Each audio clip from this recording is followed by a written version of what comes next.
nada que ver con Boloqui, con esos números, ni nada. Ahora justo le encargamos un... Ahí, conectar con el audio. Buenas. Acá, Bueno, ¿qué tal? es amigo de Hernán. Ahí está Gastón Gardo.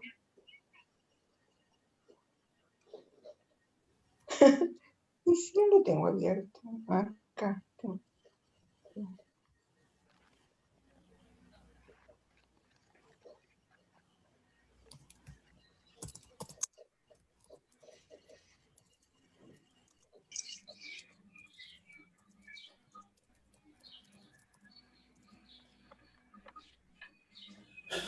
Buenas tardes. Vamos comenzando esta actividad del Café Político en Max Nordó. Les doy la bienvenida. Es un gusto contar con estos dos invitados que son amigos de la casa, Elisa Estensoro y Ariel Bardach. Nos propusimos generar una charla y una actividad vinculada a la situación generada por el COVID-19, los desafíos que plantea la pandemia, los que planteó y los que nos está planteando en el presente y de cara al futuro.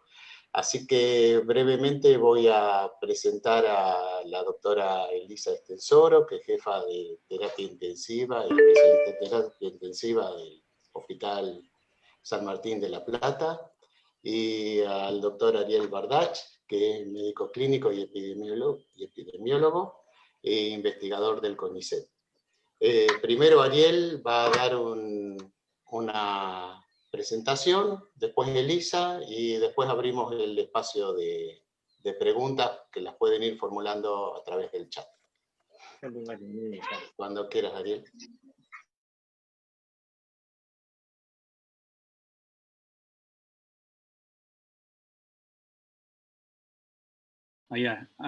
Ahí se escucha bien. Bueno, ¿cómo están? Gracias por la invitación.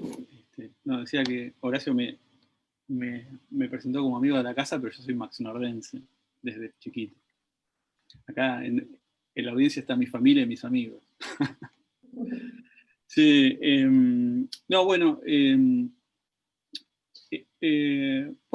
yo no tengo un PowerPoint estructurado, pero sí me parecía importante conversar de algunos temas que por ahí me parece que vale la pena, como es, por ejemplo, cómo es el panorama epidemiológico en el país, la importancia de la evidencia, podemos tocar algún aspecto de cuál es la historia natural de la infección, qué pasa con el bicho cuando nos lo pescamos, cuáles son las medidas sanitarias,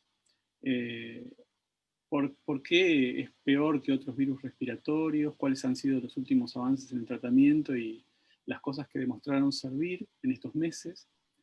Y por ahí hablamos algo de vacunas, que por ahí es un tema que está muy en los medios en estos días, y dos palabras de plasma de convalecientes, y algo de riesgo de transmisión en las reuniones y cómo podemos entender bien cómo cuidarnos. Así que bueno, yo inicialmente quería mostrarles un poquito algunas páginas web que seleccioné para compartirles. Así que, ¿están viendo ahí? ¿Se ve? ¿Se ve algo? Sí, se ve. Bueno, no, este es un pequeño esquema de cómo fue la carga de casos nuevos diarios en el mundo en los últimos meses, digamos. Ven el puntero, ¿no? Estos son días para atrás, desde ahora, y vemos que lo verdecito es China, ¿no? Que esto es enero y febrero, que, digamos, la pandemia estaba dominada por China, y después empezó también en Sur Corea por marzo más o menos, y después vinieron los países europeos, ¿no? Ven acá Italia en parte del norte de Italia, que fue severamente afectada en marzo, en la primera quincena de marzo, y rápidamente se fue expandiendo primero a los países europeos. Ven, esto hay que mirarlo como una torta en cada uno de los días, ¿no? Por ejemplo, si nosotros miramos, por ejemplo, marzo, vemos más o menos esta torta, donde la cosa estaba dominada por los países europeos, con alguna contribución de Irán, que fue uno de los primeros países asiáticos, uno de los primeros países asiáticos en ser afectados, y después vino la epidemia grande en los Estados Unidos, que fue como dominando. Fíjense, esto rojo bermellón es Estados Unidos, fíjense qué contribución importante a lo largo de los últimos meses, y después las Américas. Esto es Brasil, esto que estoy mostrando que es el otro país grande debajo de Estados Unidos, pero bueno, los Estados Unidos es más importante. Y esto es la India, que obviamente por la cantidad de gente contribuye un montón. Nosotros somos este cachito de acá abajo, rojo, inmediatamente encima de la curva celeste. Así que se ve que más o menos en los últimos 3 meses ha sido nuestro peor momento. Quizás tenemos que seguir cuidándonos para que no lo siga haciendo, pero hay algunas señales en la última quincena de octubre y ahora esto que estamos viendo de noviembre, de que nuestra contribución va siendo menor en la torta esa que les decía, en esa pizza. La porción de Argentina va siendo cada vez menor. Así que bueno, esa es más o menos la evolución en cuanto a los países. Después hay otras maneras de verlo. Siempre es importante mirar algunos parámetros vinculándolos con la cantidad de gente para poder comparar con otros países. Nosotros normalmente hacemos tasas cada 100.000 personas para que sea comparable. Entonces, acá uno puede ver los casos activos de Argentina cada 100.000 personas a lo largo de los días y en relación a otros países. Y después, bueno, hay una serie de otras páginas donde podemos ver cuestiones importantes como el número de muertes, el número de muertos por 100.000, el número de test que se hacen en el país. Pero bueno, les quería mostrar también otra página que tiene que ver con un proyecto en el cual nosotros participamos, que es, a ver, esta, que es un proyecto que desde el lugar donde yo laburo, el IEX, llevamos adelante con gente del Instituto del Cálculo de la Facultad de Ciencias Exactas de la UBA, en donde, bueno, ahí esto es la expresión gráfica de un modelo epidemiológico que un poco trata de demostrar qué pasa en las diferentes jurisdicciones del país, ¿no? En cuanto a la cantidad de casos, cómo es el promedio de los últimos 7 días, acá lo están viendo por fecha, para la provincia de Buenos Aires, casos y muertes, estamos bajando, estamos en la pendiente de baja, y también tenemos la posibilidad de verlo por regiones sanitarias. Nosotros en La Plata seríamos la región sanitaria 11, inclusive lo podemos ver por distritos. Tarda un poquito porque la información se va generando al vuelo, pero bueno, sí, no sé si lo vamos a poder ver porque estoy con muchas cosas pesadas abiertas, pero digamos que uno podría ver los diferentes municipios de la provincia y ver cómo está sucediendo la pandemia. La Plata tiene si nosotros esperamos a que cargue La Plata, tiene una curva parecida, les diría, a esta más o menos, a la de azul. O sea que en toda la provincia de Buenos Aires, en los últimos 20 días, los casos Berisso, acá está Berisso, por ejemplo, han estado bajando, pero de ninguna manera podemos relajarnos. Así que bueno, este es el estado actual de Argentina y de la provincia de Buenos Aires. Podemos, por supuesto, tener más detalle por eh, por cada provincia y por supuesto dentro de los departamentos de cada provincia también hay detalle en esta página, que un poco se alimenta de los datos oficiales. Así que bueno, eso es, digamos, el estado epidemiológico actual. Nosotros estamos todavía dentro de los 10 primeros países en casos activos y en nuevos casos, pero la segunda ola que está viviendo Europa nos está mandando a posiciones más bajas, ¿no? Y bueno, el clima y las condiciones de humedad y la exposición al sol del virus hace que en estos meses que tenemos es posible que veamos descensos en las curvas epidémicas, pero no sabemos después qué va a pasar en el otoño-invierno, pero bueno, la verdad es que tenemos 3 meses de ventaja con respecto a Europa. Así que bueno, Argentina, como ustedes saben, empezó con unas medidas muy importantes, muy estrictas, de medidas no farmacológicas o sanitarias que se llaman, ¿no? Que son las que ustedes conocen, ¿no? La cuarentena, el cierre de bares, restaurantes, escuelas, iglesias, gimnasios, las fronteras, el distanciamiento y el uso de máscaras y caretas, lavado de manos. Bueno, eso tuvo una efectividad muy importante en retrasar los casos, la aparición de casos y de casos severos que requieren terapia y las muertes.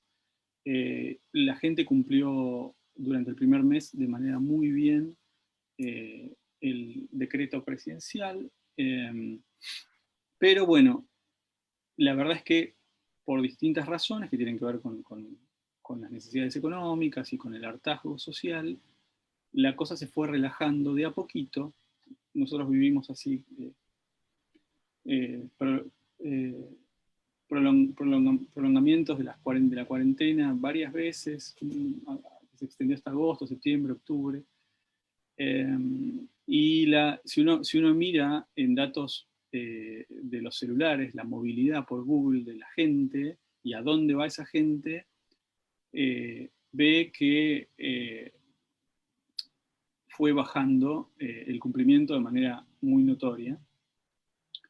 Y hoy en día yo estaba mirando, a ver si les puedo mostrar, estaba mirando algunos datos de Google que mostraban más o menos en Argentina los últimos, desde septiembre hasta el noviembre, cómo la gente ha ido cumpliendo, a pesar de que realmente se relajó, todavía hay bastante cumplimiento en lo que es recreación. Esto es respecto del basal, respecto de cómo era antes de marzo, que es lo azul, qué tanto disminuyó. Y bueno, se ve que en la parte de recreación disminuyó. Todavía se mantiene el cumplimiento, obviamente en lo que es las compras de supermercado, de las cosas de primera necesidad, apenas está por debajo de lo que usualmente uno esperaría. Los parques, por ejemplo, 60%. Bueno, esto es las estaciones de tren y de subte, el ir a trabajar. Esto es... y la gente que está todavía más en las casas que lo que normalmente estaba para esta altura del año. Y esta información se puede ver también por jurisdicción. Esto es la provincia de Buenos Aires y cada una de las provincias. Y se puede ver el cumplimiento. O sea que todavía hay un cierto nivel basal de cumplimiento efectivo de las medidas y eso está bueno. Estaban viendo, ¿no? La pantalla que estaba mostrando. Sí. Ah, ok, perfecto. Bueno, yo no tengo un esquema de charla, pero ustedes vayan anotando preguntas o algo y vamos viendo.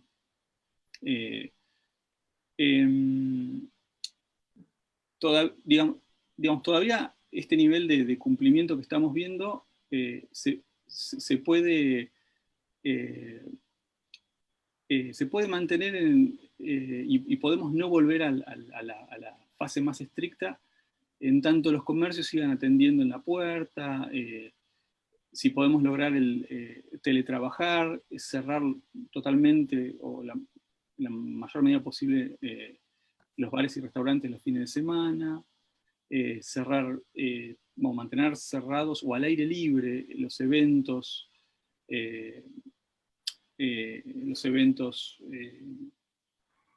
bueno, teatros al aire libre, cines al aire libre, o hacer gimnasia al aire libre, y usar barbijos, eso podemos manejarnos sin que se necesariamente aumenten los casos en demasía, ¿no? En relación a la infección, bueno, ahora sabemos más de varias cuestiones, ¿no?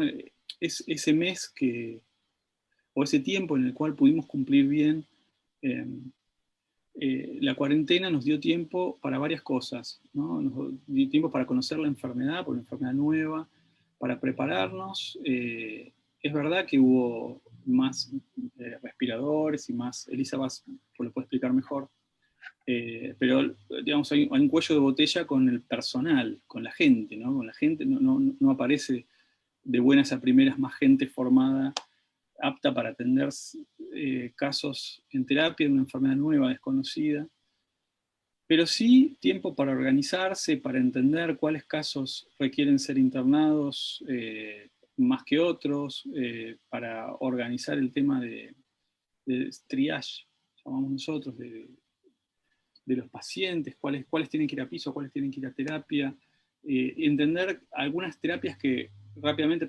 se pusieron la gente en los hospitales empezó a dar, pero que terminaron no sirviendo, y hoy en día sabemos, después de unos meses, sabemos que hay algunos medicamentos y algunas prácticas que son efectivas, y nos dio tiempo a la humanidad para investigar y a nosotros para tratar de sintetizar la evidencia y organizar la evidencia que va apareciendo. Nosotros en el instituto tenemos esa misión de tratar de sintetizar todas las nuevas tecnologías diagnósticas y terapéuticas que van apareciendo, sintetizar en un documento corto qué tan efectivas son y si vale la pena usarlas en el ámbito asistencial. Así que, por ejemplo, sabemos que la dexametasona, que es un corticoide, sirve. Sabemos que los antivirales, los antirretrovirales que se probaron no son efectivos, salvo el remdesivir, que es una droga que es muy cara y que logra prolongar un poquito, disminuir un poquito el tiempo de estadía en el hospital. Pero después hay un montón de drogas que salieron, les diría más de 20, que se ensayaron, y en algunos casos los países compraron provisiones, por ejemplo la hidroxicloroquina, que se combinaba con, digamos, una medicación antimalárica que se pensaba que servía para el COVID, y que se combinaba con antibióticos, bueno, terminó siendo tóxica, pero eso no lo supimos hasta que pasaron unos meses y fueron apareciendo estudios, y así con otras 20 tecnologías. Y fuimos entendiendo el rol de la separación física, fuimos entendiendo que el virus entra por la vía respiratoria, por la boca, por la nariz, pero también por las conjuntivas, por los ojos. Entonces, bueno, tiene sentido esto de usar barbijos. Por supuesto que la evidencia que existía o que existía hasta junio, julio, tenía que ver sobre todo con los barbijos quirúrgicos, pero la verdad es que el uso de tapabocas comunes también es efectivo, y entonces seguimos recomendando eso junto con las máscaras de acetato para protegerse como lo que tenemos hasta ahora para defendernos del bicho, y toda esa evidencia fue fue apareciendo en estos meses. Bueno, ¿quieren ir con alguna pregunta o sigo tocando algunos temas? Si querés, Ariel, seguí y pasa Elisa y después ahí abrimos a un espacio de preguntas, si les parece. Bueno, bárbaro. A ver, yo les decía, nuestro laburo en el instituto tiene que ver con estas evaluaciones de tecnología que son informes rápidos sobre estas tecnologías que van apareciendo y están abiertos para toda la comunidad, si alguno lo quiere mirar, o sea, están en texto completo cada uno de los reportes, que son estas drogas que yo les decía, esto del dióxido de cloro, diferentes cuestiones que son más que nada para el ámbito asistencial, pero bueno, qué tanto son útiles los barbijos y protectores faciales en la población general en la pandemia, la ivermectina, que se puso de moda en algunos países como en Perú, en fin, los test diagnósticos en los trabajadores de salud, y los antibióticos, en fin, en el ámbito preoperatorio, son diferentes intervenciones que nosotros fuimos evaluando, y después hicimos algunos modelos epidemiológicos, a ver si se los puedo mostrar.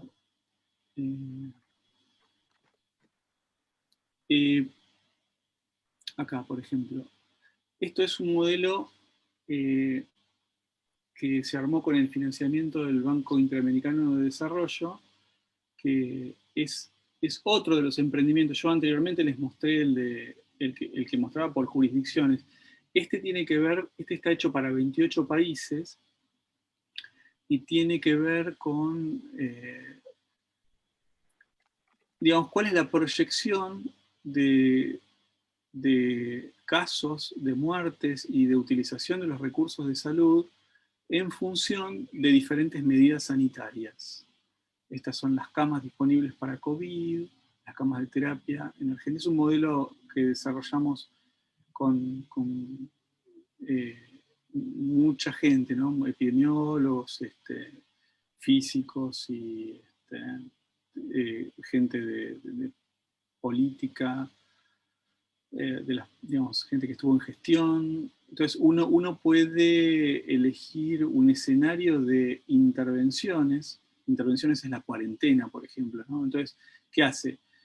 ¿Hace una cuarentena como hasta ahora, o hace una cuarentena en relación a la ocupación de camas, o hace una política intermitente de cuarentena y disminución de restricciones? Si uno aplica el escenario, entonces puede ver qué tanto ese escenario impacta en las curvas. Y bueno, esas son herramientas que les sirven. Esto es, digamos, relajamiento, cuarentena, relajamiento, cuando uno puede modelar las diferentes intervenciones y ver cómo impacta en nuevos infectados por día en el país, en 28 países, ¿no? Y puede proyectarlo a varios meses. Nada, es una herramienta más para que los políticos tengan para tomar decisiones. Y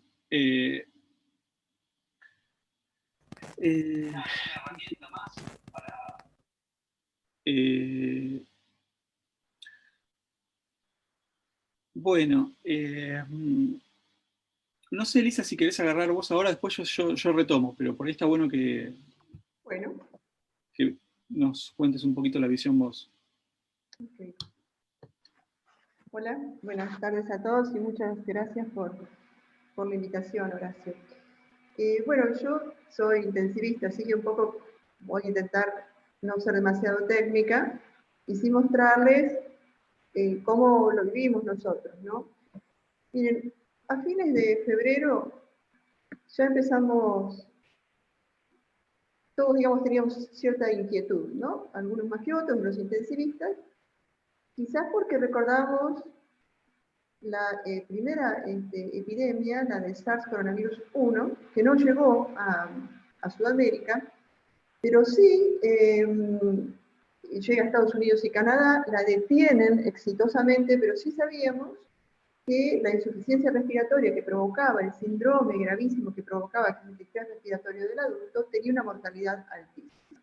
Entonces, todo hacía pensar que este nuevo coronavirus iba a ser semejante. También tenemos otra experiencia, la de la pandemia H1N1 en 2009, que la verdad que no llegó a estresar el sistema de salud, pero la verdad que tuvo una alta mortalidad, afectó sobre todo a personas jóvenes, distintas del coronavirus actual. Pero bueno, ya había cierto también entrenamiento de parte de los intensivistas en estas cuestiones. Pero fue a fines de febrero que empezó la alarma. Miren, yo participo de un grupo de investigación que se llama LIBEN, que son intensivistas latinoamericanos, pero en los cuales hay un intensivista que es italiano de Milán, el doctor Secconi, otro que es de Nueva York y otro que es de Madrid. Así que a fines de febrero ya nos dijeron, muchachos, esto es grave. Y nos empezaron a mandar las fotos de innumerables pacientes internados en terapia intensiva, ventilados boca abajo, lo que nosotros llamamos de cúbito prono, que es un medio o una forma, ¿no?, de mejorar la oxigenación en los pacientes que están gravemente comprometidos. Nosotros habitualmente lo usamos en terapia intensiva, pero tenemos 1 o 2 pacientes de esa forma. Bueno, veíamos fotos de 20 pacientes en esa situación, en Nueva York o en Milán. O sea que, bueno, la alarma fue cada vez mayor en nuestra comunidad. Por otro lado, muy acertadamente, el gobierno nacional implementó una serie de medidas muy precozmente, ¿no?, para detener la ola de contagios que en ese momento venían de los viajeros. Y la verdad que el fin de eso, ustedes lo conocen bien, era justamente preparar al sistema de salud para lo que se venía, porque sabíamos que, bueno, estamos en una pandemia y iba a ocurrir, no nos íbamos a salvar de esto. Y así que a fines ya mediados de marzo, y yo voy a hablar más que nada de la provincia, que fue donde esto se produjo a mayor escala, ¿no?, hubo un mega operativo de aumento de todos los recursos dentro del sistema de salud, pero fundamentalmente de lo que es cuidado crítico, porque ya se sabía que de alguna manera el partido se jugaba ahí. Era lo que nosotros veíamos, o las autoridades sanitarias veían en Europa y Estados Unidos, y además era el motivo de temor, porque habían reportes que las camas de terapia intensiva se saturaban muy rápidamente, claro, porque nadie estaba preparado para esto, y con esas escenas de pacientes que quedaban afuera, pacientes que no podían ser asistidos, que no podían ser ventilados y fallecían. Nadie quería llegar a ese escenario, ni las autoridades ni nosotros, porque la verdad que ponernos en esa situación de tener que seleccionar qué paciente iba a recibir el recurso máximo, o sea, la ventilación mecánica, la verdad que, obviamente, ¿no?, es sumamente estresante, desagradable, nadie se prepara para eso. Pero sabíamos que íbamos a ser un poco ahí la bisagra del sistema. Pero por suerte en marzo comenzó este medio operativo para aumentar, como decíamos, todos los recursos de cuidados críticos en la provincia, y la verdad que en la provincia de Buenos Aires había 883 camas de cuidados críticos, que no estaba mal, y a lo largo de los meses siguientes se llegó a aumentar este número a 2.158. Esto es un aumento de camas de 144%. Y acá es importante saber que en realidad no es la cama solo lo importante, sino la cama operativa, es decir, la cama que tiene su respirador, su monitor y el personal que va a asistir al paciente que se interna allí. Entonces, como parte de ese mega operativo, también hubo una compra muy importante de respiradores, 228 respiradores, que vinieron mayoritariamente de Chile, que es muchísimo. Pero fue una compra transversal que hizo la provincia, porque habitualmente en la provincia se compran estas cosas, pero bueno, para proveer 1 o 2 hospitales. Esto fue para todos, aumento de camas para todos, aumento de provisión de elementos de equipo de protección personal. Cifras, no sé, 3 millones de barbijos N95, que vieron los que proveen mayor protección, 8 millones, y son cifras reales, las estoy viendo, 8 millones de barbijos habituales. O sea que la verdad que esto funcionó, y lo que el otro problema, que no pudo ser tan fácilmente reparado, fue el tema del personal. tanto en la provincia como en todo el país, pero les digo la cifra de la provincia, se nombraron 3.800 becarios. Y aquí fueron médicos, enfermeros, kinesiólogos, camilleros, personal de limpieza, todos que son personas que son cruciales. En esto parece mentira, pero el personal de limpieza es crucial, por ejemplo. Lo que pasaba es que a nosotros esta epidemia nos encuentra, a los intensivistas, ya con un número que es muy bajo. La nuestra es una especialidad que no es elegida por los médicos que recién se reciben por una serie de cuestiones que son desde la especialidad en sí misma, es decir, está organizada en guardias, entonces eso es un estilo de vida, que la práctica de la medicina en guardia, que casi nadie le gusta. Además, no es una especialidad que está muy bien pagada, requiere una gran actualización, porque permanentemente, ¿no? hay cambios, y esos cambios no son solo en lo que son las enfermedades, sino en cuestiones tecnológicas, ¿no? Uno tiene que estar actualizándose en, bueno, cómo funcionan respiradores, en los monitores nuevos, los nuevos parámetros, en fin. O sea que es una especialidad que genera mucho esfuerzo físico, mucho esfuerzo de preparación y mucho esfuerzo también en otras cuestiones, que son las cuestiones bioéticas, que son de alguna manera también las que iban a estar presentes aquí, porque permanentemente nosotros estamos enfrentados a una serie de dilemas. Por ejemplo, el dilema de la última cama, ¿quién es el que debe entrar cuando quedan pocas camas? Que se iba a hacer justamente, que eran nuestros, como decíamos, ¿no? Una de las cuestiones que estaban estallando en Europa y en Estados Unidos. Entonces, ese es el panorama que nosotros se encuentra. Con un bajo número de intensivistas ya de base, con voluntad política de nombrar, pero que no había, lo que no hay, no hay. Entonces, se generaron planes para rápidamente capacitar, pero de forma superficial. Nadie puede aprender una especialidad en 3 meses. Entonces, se vio en todo el mundo que especialidades afines podían asistir a los pacientes críticos, siempre de alguna forma monitoreados por el especialista médico o enfermero en terapia intensiva, porque la enfermería en terapia intensiva también es una especialidad. O sea que también en todo este tiempo se hicieron planes de contingencia para evitar que pasara otras cosas que pasaron, por ejemplo, en Nueva York, que terminaron atendiendo psiquiatras a los pacientes críticos. Imagínate, Horacio. Bueno, tuvieron que recurrir a lo que tenían, porque tampoco tuvieron tiempo en Nueva York, por la ola de pacientes que vino, de preparar a gente para asistir a los pacientes. Entonces, todo esto se dio entre los meses de marzo, que hubo este primer pico entonces de casos, que fue vinculado a los viajeros.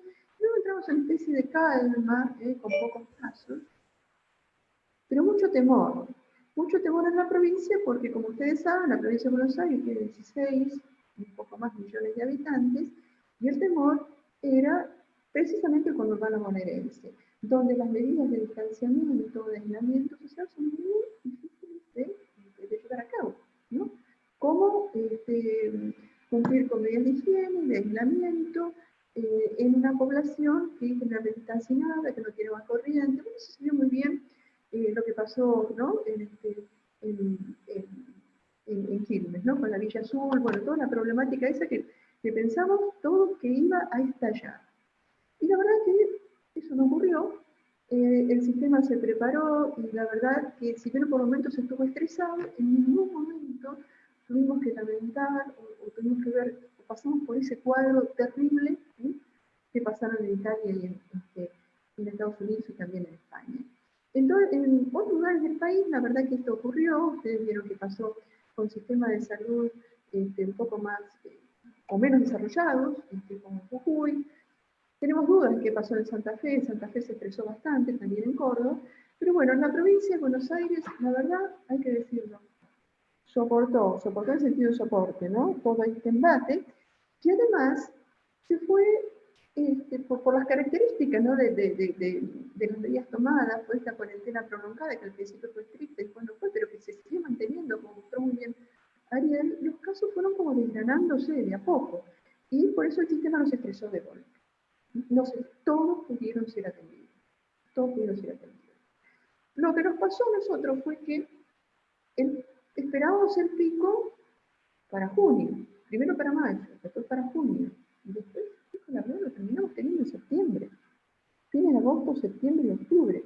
creo que el máximo número de casos, de 15.000 y pico de casos en el país, fue, no recuerdo bien, ¿no? Creo que fue en octubre, vos te acordarás bien. Primera quincena de octubre. Fue exactamente, la primera quincena. Entonces, todo este tiempo, los intensivistas, la verdad que estuvimos estresados. En primer momento, esperando la tormenta que iba a venir. Miren, nosotros desde la Sociedad de Terapia Intensiva planeamos un estudio, el SAFI coronavirus, de los pacientes más graves, que son aquellos que requieren ventilación mecánica. Y lo empezamos en marzo. Entonces, siempre la fecha de finalización la íbamos corriendo, esperando el pico. Ahora, todo ese proceso de espera prolongada, la verdad que generó mucho estrés en la comunidad de terapia. No teníamos mucho trabajo, lo habitual, un poco más que lo habitual, un 20-30% más que lo habitual, pero la sensación de que en cualquier momento venía la oleada, que vino, como dijimos, tardíamente, y cuando vino, vino con todo. Es decir, todo ese aumento de camas del 144% se llenó. Trabajamos todos con las terapias intensivas al tope, casi sin posibilidad de derivar. En la provincia de Buenos Aires se armó un sistema de derivación que fue acomodando, yo decía, como en un Tetris, íbamos acomodando a los pacientes, ¿no? De una cama a otra, porque además también estaban los pacientes no COVID, que la verdad que disminuyó mucho la incidencia de enfermedades críticas no COVID, porque al moverse menos la población, hubo mucho menos trauma, fundamentalmente, ¿no? Que eso es lo que más había en nuestro hospital. Y probablemente otras enfermedades quizás pasaron inadvertidas, como pasó en otros lugares del mundo, después se verá si hubieron más muertes de causa no COVID, pero la verdad que podemos decir que un tercio de los pacientes eran no COVID y todo el resto, esta gran ampliación de camas se llenó de pacientes. Y ese fue nuestro momento de estrés. Y la verdad, a eso se sumó, a toda esta cuestión de que de base eran pocos, el estrés que estamos comentando, los contagios, que sabíamos que podían ocurrir, pero bueno, hubieron brotes en la mayoría de los establecimientos de salud, y eso provocó que disminuyera el número de personal asistente. Nosotros, la verdad que tuvimos días que no sabíamos cómo íbamos a cubrir las guardias, sobre todo las guardias del sábado. Fíjense que nuestro es el hospital más grande de la provincia, San Martín de la Plata. Y les puedo asegurar que pasamos noches sin dormir, además pensando cómo íbamos a cubrir. Y bueno, finalmente algo se cubrió, pero fue un periodo de gran estrés, de contagio, y también, esto hay que decirlo, ¿no? 3 renunciaron y se fueron. Algunos se contagiaron y no volvieron, que tardaron mucho en volver.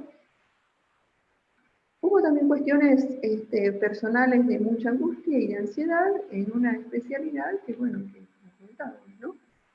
A menudo se enfrenta al estrés, al cansancio y a los dilemas éticos. Por suerte, no tuvimos que pasar, como decíamos, el peor escenario.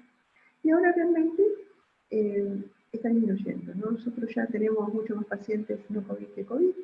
Esto es lo que está ocurriendo en la provincia y en la ciudad autónoma, por suerte. Pero quedaron heridas.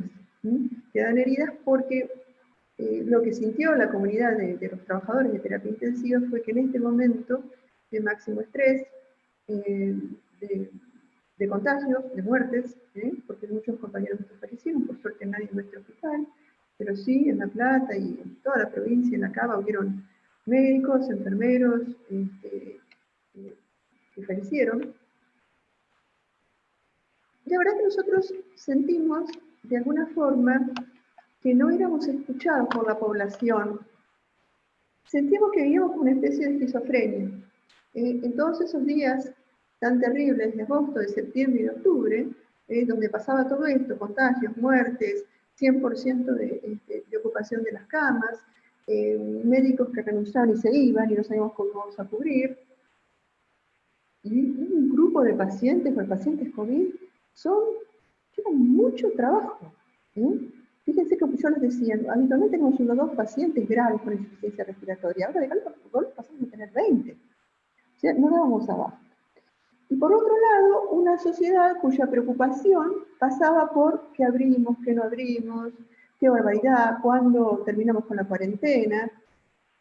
Entonces la sensación era de un sacrificio enorme, y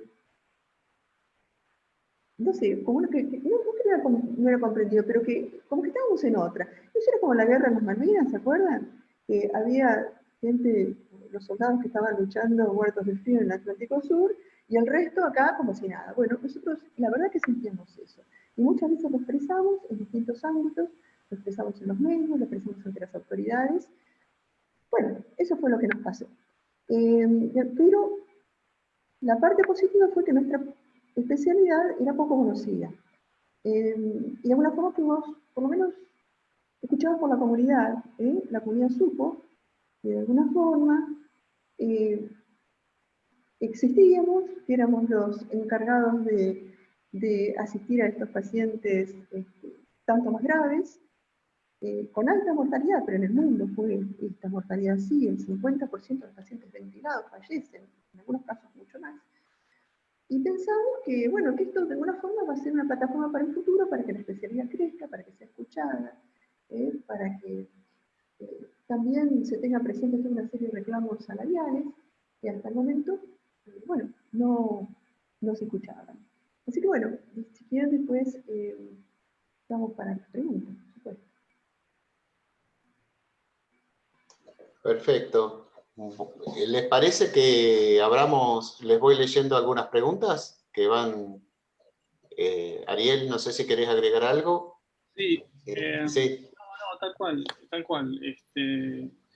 Importante esto que decía Elisa de todas las otras muertes y retrasos en los infartos que no se tratan, en los cánceres que no se operan, no se tratan, en la gente las anemias que se profundizan porque la gente no va al médico y no se controla. O sea, todo lo que no se hizo por atender a los pacientes COVID son las heridas de las que hablaba Elisa. Y la sociedad argentina va a tardar mucho tiempo en reparar esas heridas. El virus realmente es muy transmisible, mucho más transmisible que otros virus, y tiene más letalidad, o sea, se mueren más entre los infectados que para otros virus respiratorios. Entonces esa combinación de alta transmisibilidad y relativamente alta letalidad, como llamamos nosotros, genera este problema, ¿no? en los sistemas sanitarios de los países. Hay una de las preguntas, si quieren vamos a algunas de las preguntas. Dale, sí. Quiero decir una cosa antes, para no dejar pasar esto, ¿no? Sí, adelante.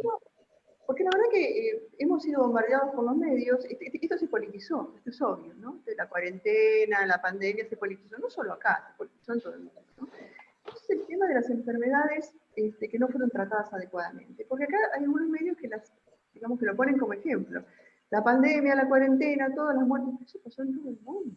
Eso es lo que yo digo, no solo pasó. Uno ya ve en la literatura, ya en julio salió un trabajo en Medicina de la cantidad de infartos en París que no se trataban, porque de golpe cayó el número de infartos en París, comparado con los años previos. No era que hubieran menos. Seguramente, bueno, van a ver cómo esas muertes era que no buscaban asistencia. Entonces, eso no fue un fenómeno propio de la Argentina. A mí me parece importante porque siempre es un argumento en contra de la cuarentena y es un argumento de la politización de la pandemia, ¿no? Pasó en todos lados. Otra cuestión también que dice, pero la influenza mata 65.000 al año. Sí, primero que no es solo la influenza, son todas las neumonías que ustedes ven. Ustedes entran en el DEI, que es el Sistema de Estadísticas de Relación, son 65.000 muertes por enfermedades respiratorias por año. Pero ahí entran solo influenza, entran todas. A lo largo de un año. Imagínense que tenerlo todo concentrado en 2 meses. Entonces esas son falacias que se presentan en los medios, que en realidad esconden una cuestión política, pero que están pasando en todo el mundo. Lo que uno no tiene que pensar es que eso es singular para nosotros. No hay singularidad. Todo lo que nos pasa a nosotros está pasando en el mundo. Un poco para ilustrar lo que dice Elisa, acá les muestro, lo están viendo, pero esto es un grafiquito. Sí, se ve muy bien. Esto es Inglaterra y Gales, ¿no? Este círculo es todo el año, son las semanas epidemiológicas del año. Y los circulitos concéntricos de diferentes colores son las muertes en diferentes años, en los últimos 5 años. Pero miren qué pasó en el 2020 con el COVID, en estas semanas en Inglaterra de abril y mayo. ¿Qué es esto que dice Elisa, ¿no? La concentración, la explosión de una enfermedad que desbalanceó las muertes, sobre todo en el estrato de la gente de 60 años y más, ¿no? Porque esto es particularmente ese grupo. Pero fíjense cómo se nota de diferente en relación a los años previos. Esto es totalmente atípico, es una anomalía. Entonces, es falaz compararlo como que son las mismas muertes que la influenza y que otras enfermedades respiratorias. Bueno, en relación a las preguntas, hay algunas de vacunas y otras de las medidas de prevención. Las vacunas, las vacunas son una intervención preventiva que su desarrollo normalmente lleva más de 10 años, en promedio 12, 13 años, algunas más rápidas, pero esto que estamos viviendo de que se desarrollen vacunas a la velocidad del rayo es también totalmente atípico y hay que ser cautelosos, porque normalmente los estudios duran 2 años o 1 año, 2 años en proporcionar resultados confiables sobre qué tan buenos son en prevenir la enfermedad y qué tan seguros son como para aplicarlos masivamente a la población. Todas las tecnologías tienen que atravesar una serie de fases de investigación, que son 4 fases, que acá se están dando medio en conjunto y medio rápido, pero las primeras fases son fases, primero se prueba en animales y después se prueba en seres humanos, y las primeras fases tienen el objetivo de ver si es realmente factible darlo a un ser humano, a qué dosis, a grandes rasgos, a qué dosis, y si es seguro, si no mata a la gente. Se dan unos poquitos pacientes. Las fases subsiguientes se dan en números crecientes de gente y tienen otro objetivo, ¿no? Tienen el objetivo de ver qué tan buenas son, qué tan efectivas son. En este momento hay decenas de vacunas en investigación, pero hay 11 que están en lo que nosotros llamamos fase 3, que es cuando se dan a decenas de miles de pacientes, ¿no? Esta fase 3 de las vacunas recién empiezan y se van a extender durante todo 2021. Algunas atraviesan el 2022, inclusive.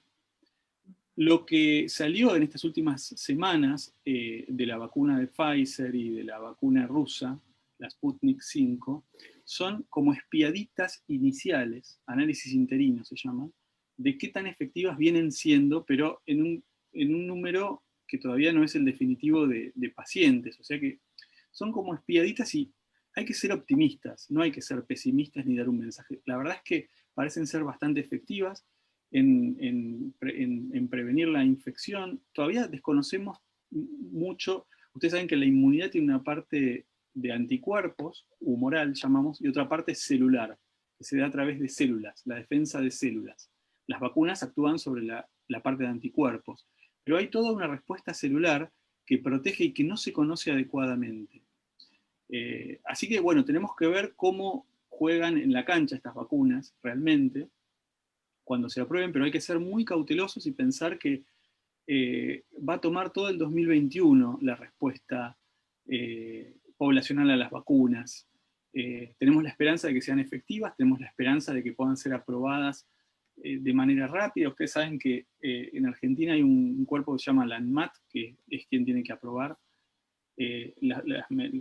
todos los medicamentos y tecnologías, entre ellas las vacunas, y la aprobación por ANMAT puede llegar a tardar en función de si ha sido evaluado anteriormente en agencias grandes de otros países, como la agencia europea o la agencia estadounidense. En el caso de que tenga una evaluación extensiva por parte de estas agencias regulatorias de afuera, entonces el trámite en ANMAT es más rápido. Pero no es un proceso que se pueda hacer de un día para otro, y es absolutamente necesario que sea regulada y autorizada la vacuna. Así que bueno, y aún son vacunas que necesitan 2 dosis, las que están, la de AstraZeneca, la de Pfizer y la rusa, y a veces tienen desafíos logísticos importantes en relación a la distribución y a la conservación de las vacunas, porque algunas necesitan mucho frío, menos 80, ultrafreezer se necesitan, ¿no? La de Pfizer necesita ultrafreezer, hielo seco. Entonces es toda una cosa bastante compleja, desde la distribución, la logística y la regulación que nos va a tomar todo el 2021.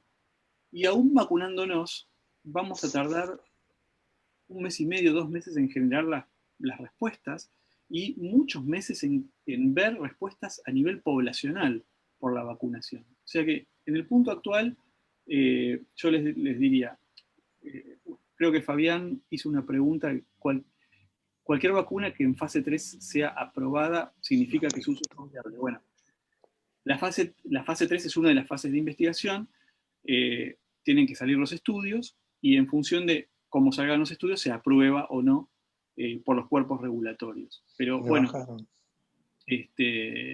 no es algo que sea de un día para otro, pero hay que ser, yo les diría, cautelosamente optimistas para lo de las vacunas.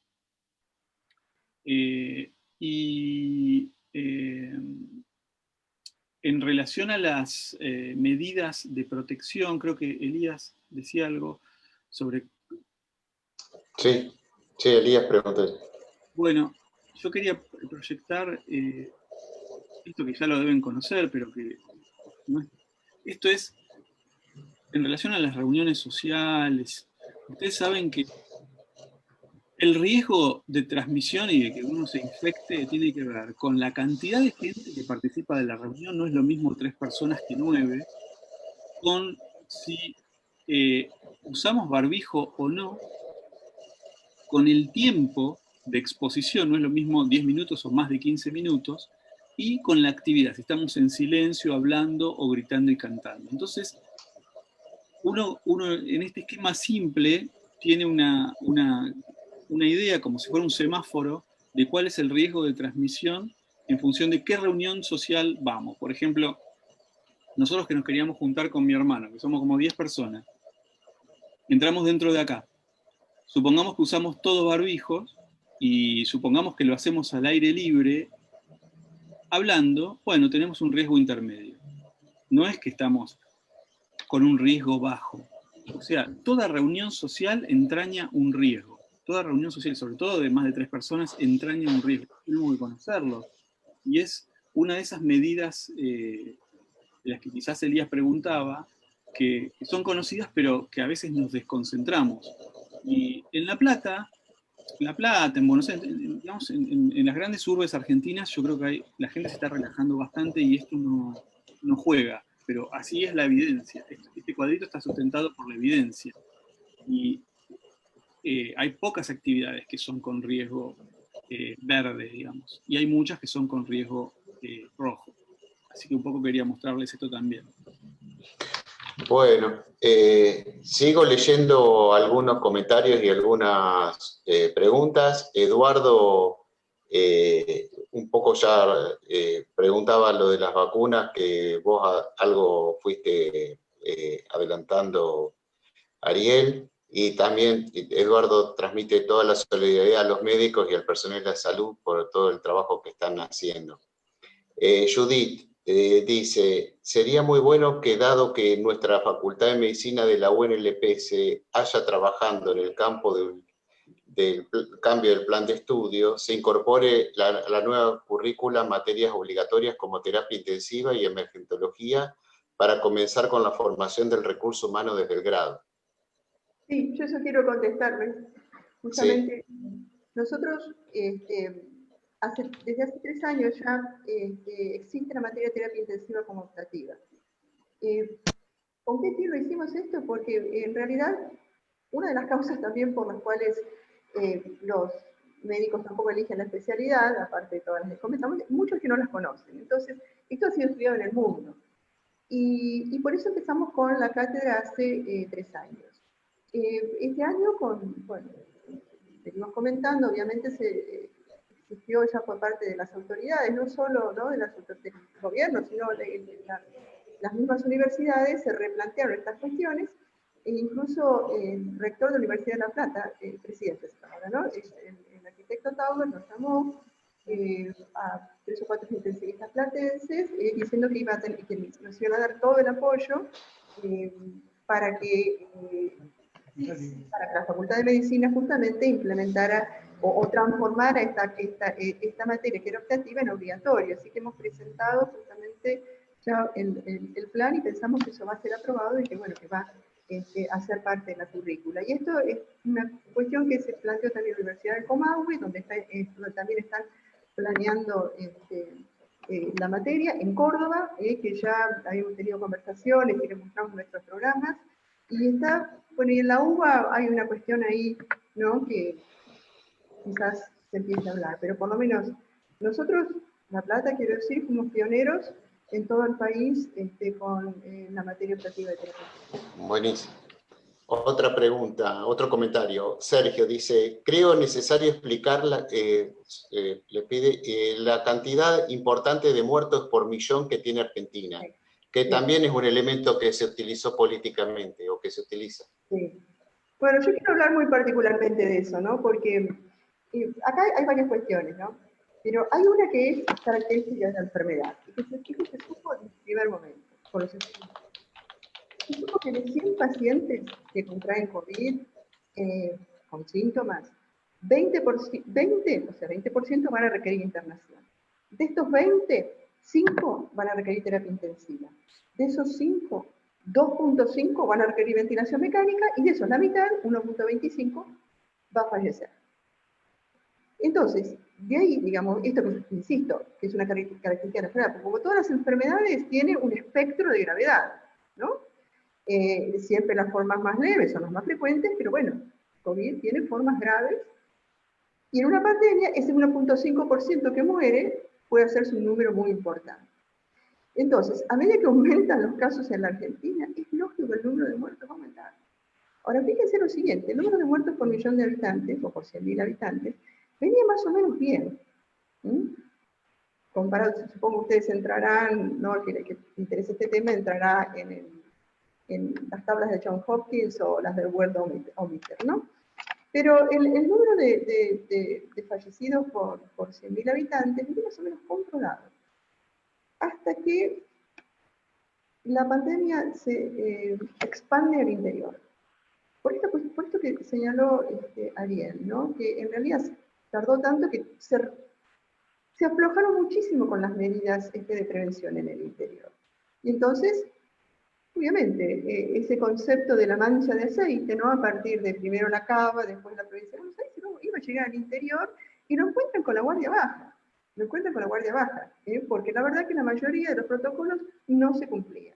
Entonces, un número terrible de casos y de muertos. Jujuy es un ejemplo. Desde el punto de vista cuantitativo, es poco el número de casos en Jujuy y de muertos porque Jujuy es una provincia chica. Pero cuando entró en Córdoba, en Santa Fe, y hasta en Tucumán, que es una provincia chica, pero también se disparó un número de casos, ahí se disparó terriblemente la mortalidad por 100.000 habitantes. O sea, insisto, venía siendo más o menos controlada y luego tuvo un pico terrible que es el que se ve en el último tiempo. Pero también hay que decir lo siguiente, ¿no? Porque uno cuando ve estas tablas de primero el número de casos, ¿no?, que tiene un país, que en el caso de, bueno, Argentina estamos en 1.300.000, no sé cuánto tiremos, ve el número de muertos por 100.000 habitantes, que lo comentamos recién, que es alto, pero también ve la letalidad, ¿no? Y fíjense que la letalidad en Argentina es 2.7,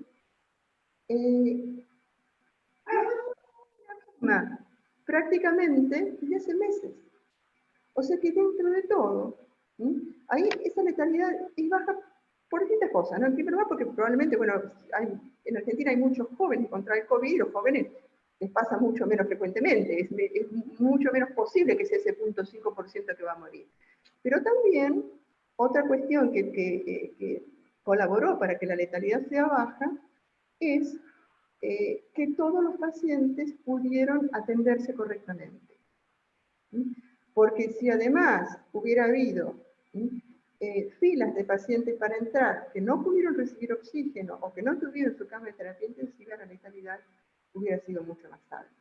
O sea que sí, tenemos un número de fallecidos por 100.000 habitantes o por 1.000.000 de habitantes, que es alto, que picó mucho estos últimos meses, estos últimos 2 meses, pero dentro de todo, si ustedes van y se fijan en la tasa de letalidad, creo que Argentina está en número 20, una cosa por el estilo. ¿Sí? Así que bueno, esto tiene 2 caras, como ven, ¿no? Eso les quería comentar.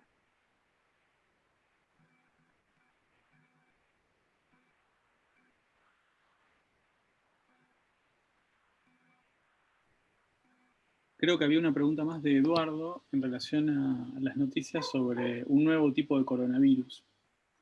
Bueno, para decirle, yo les puedo decir que hay muchas cepas circulantes de coronavirus y no se sabe hasta qué punto la gente tiene inmunidad preexistente, o sea que, sobre todo en algunas regiones como Asia, a estas diferentes cepas de coronavirus, y no se sabe hasta qué punto las vacunas confieren protección a las diferentes cepas.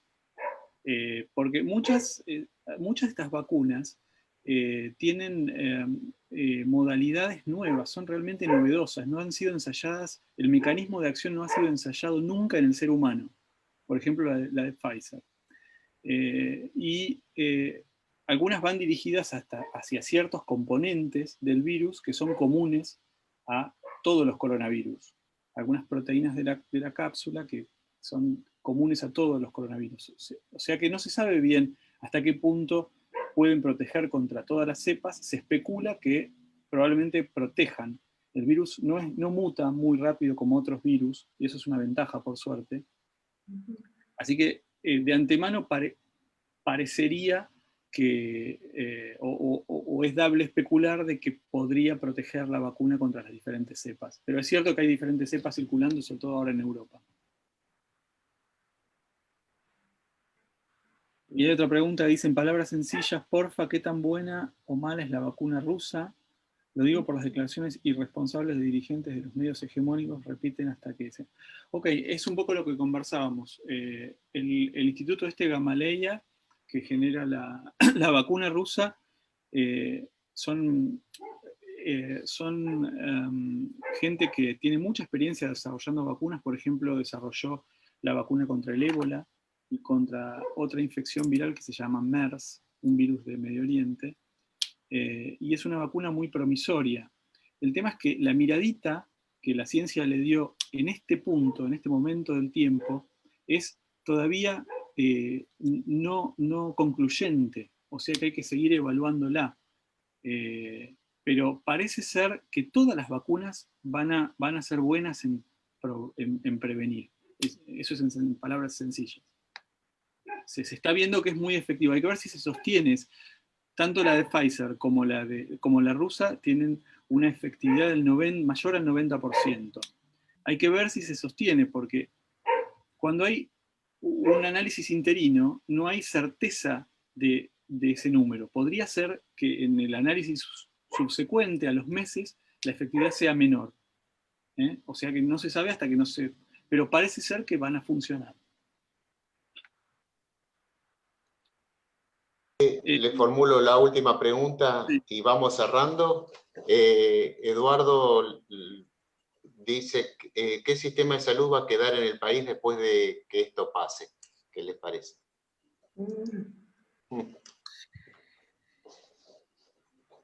¿Quién sabe? Eso la verdad que por ahí nosotros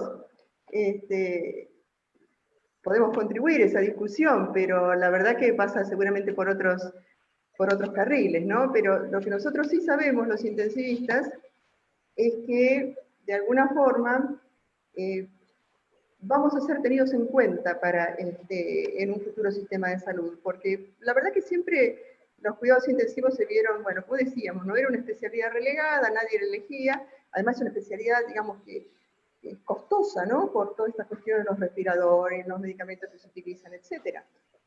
Y ahora de golpe, ¿no? Se cae en cuenta la altísima necesidad, porque también la humanidad empieza a pensar que por ahí este virus hoy y en el futuro hay otro, es decir, hay amenazas latentes. ¿Sí?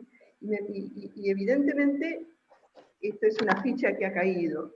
Entonces, seguramente los cuidados intensivos van a tener un rol central en el futuro. Ahora, ¿qué va a pasar con el resto? La verdad es que no lo sabemos. Yo creo que también hay que esperar cuál es el saldo final de la pandemia. Me da esa impresión para sacar conclusiones. Pero a mí es una pregunta que más en mi especialidad no la puedo responder. Uno se imagina que el año 2021 va a estar dominado por estas otras enfermedades que no pudieron ser atendidas durante 2020, por reconstruir todo lo roto que rompió la pandemia, y entre las cosas buenas, dentro de todo lo malo y todo lo que no pudimos hacer, algunas cosas buenas que se rescatan son la importancia la importancia del personal de salud en el sostenimiento del tejido social, y la importancia de la ciencia como para que guíe las nuevas tecnologías.